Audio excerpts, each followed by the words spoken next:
Welcome back, cowboys and cowgirls, to the Network Marketing Cowboy channel. Hey, we're starting a new series this week, Faith, Freedom, and Financial Dominion. So we're going to have about a 10-part series in this for this theme that we're doing here for the next 10 weeks.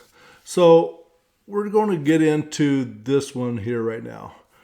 From vision to action, making faith your business plan. Every great business starts with a vision, but only those who walk by faith turn that vision into reality.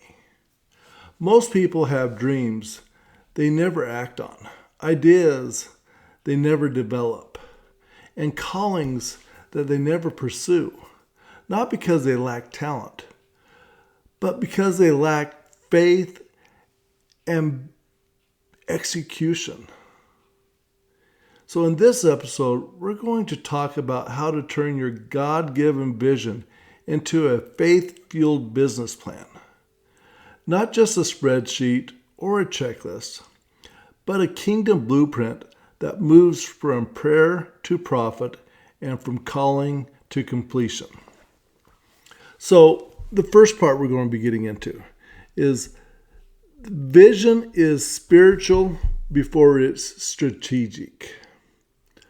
So in Habakkuk chapter 2, verses 2 and 3 summarizes, write the vision and make it plain on tablets, so he may run who reads it.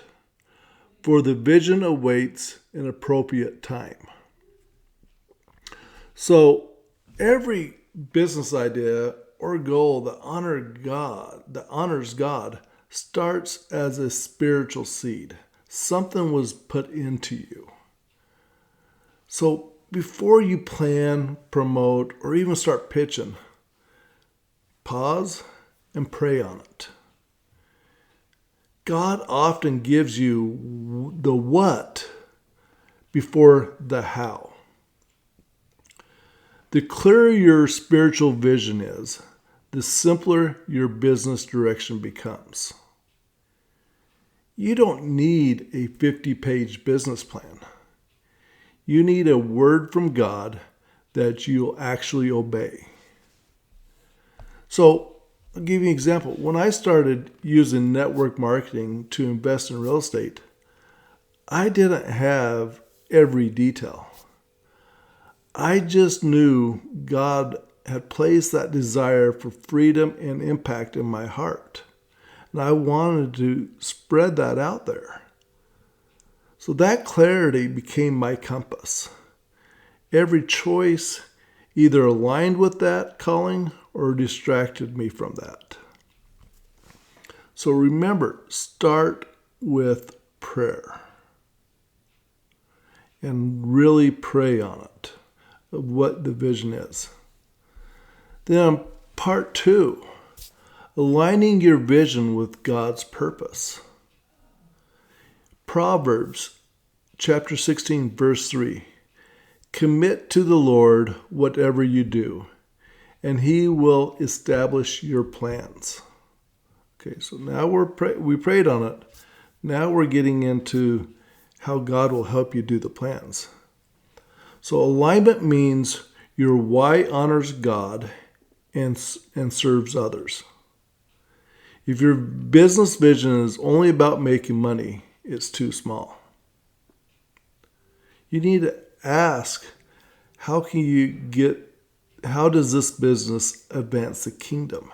How is it helping multiple people? How are you serving others? God doesn't bless greed, but he multiplies purpose.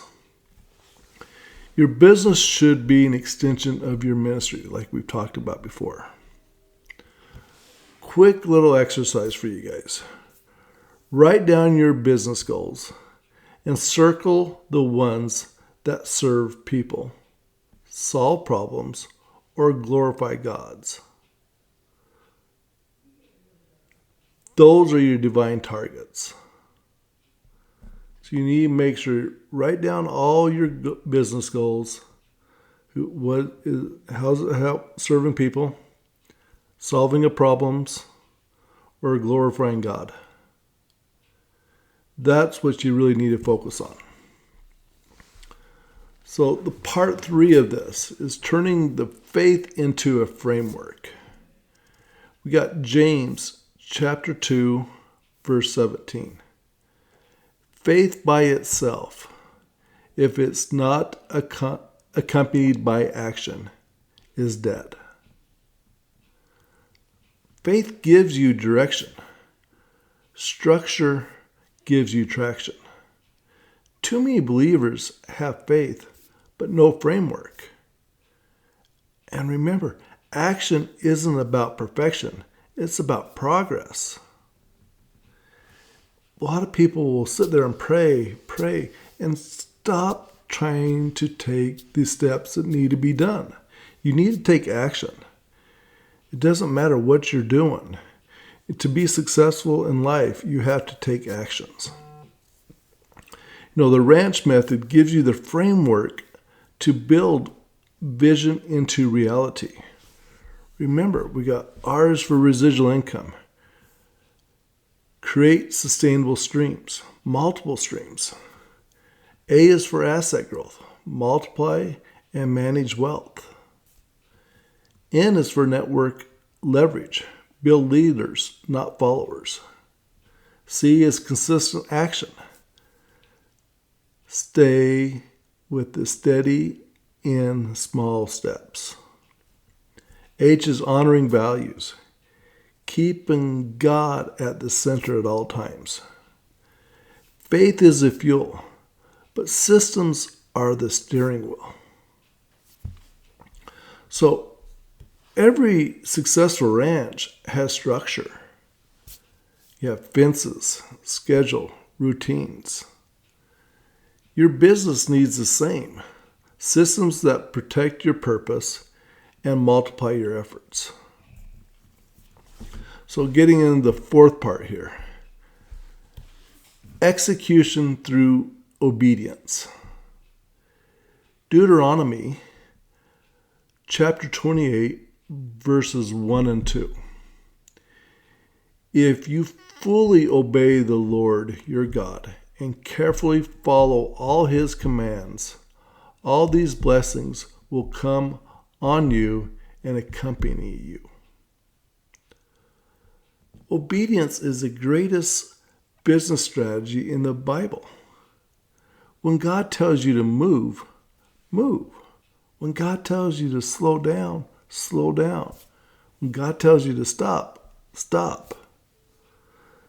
Sometimes your next level of blessing is locked behind your next act of obedience. Fear, doubt, perfectionism are just forms of delayed obedience. You don't need to see the whole staircase. Just take the next step. So when God called me to expand into coaching and teaching others the ranch method, I didn't have all the answers, but I took the first step, and the path unfolded with every act of obedience I've done. And he still blesses me to this day, because I'm out here talking to you guys and trying to help you guys to break free of this 9-to-5 job that everybody's dealing with. I want people to have the financial freedom that you all deserve. So we're going to get in the 5th part here.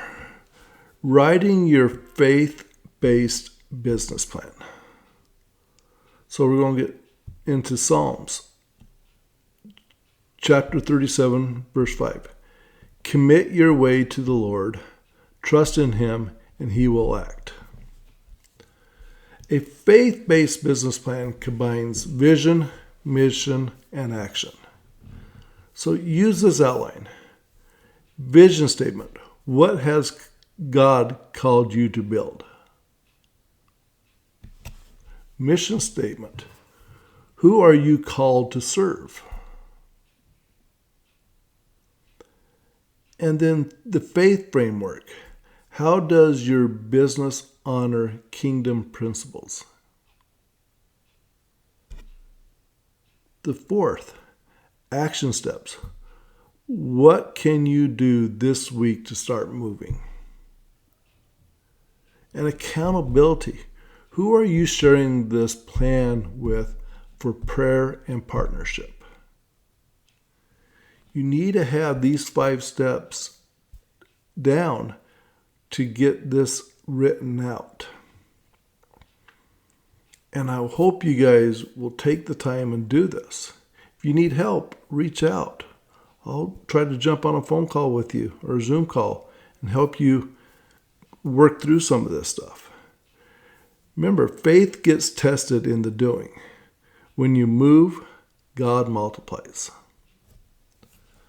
So I hope everybody can understand why I keep on going back to the Bible, because I believe the Bible has all the answers and how to be successful as an entrepreneur. And with what we do here on this channel, with the ranch method, with our direct sales company, and with what we do in real estate, it all aligns with what God is asking me to do. And it's help other people as much as I can. This is why I love our direct sales businesses. We can help so many people become financially free if they follow our system. So, closing call. Your vision isn't waiting on God. God is often waiting on you.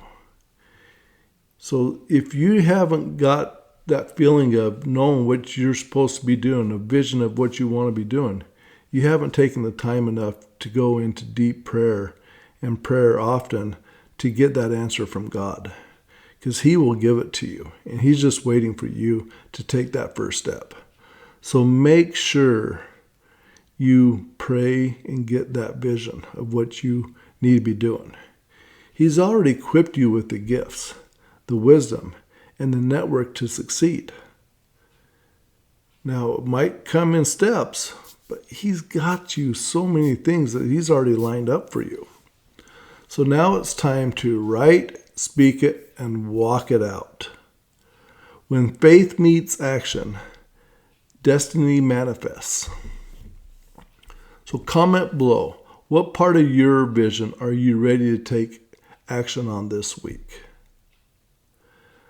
Next week, we'll talk about the entrepreneur's anointing, understanding how God calls and equips you to create, lead, and prosper. And remember, cowboys and cowgirls, dreams without actions are just ideas. Write it down, pray it through it, and write it out. That's a Cowboy Code way. God bless you all. We'll see you next week.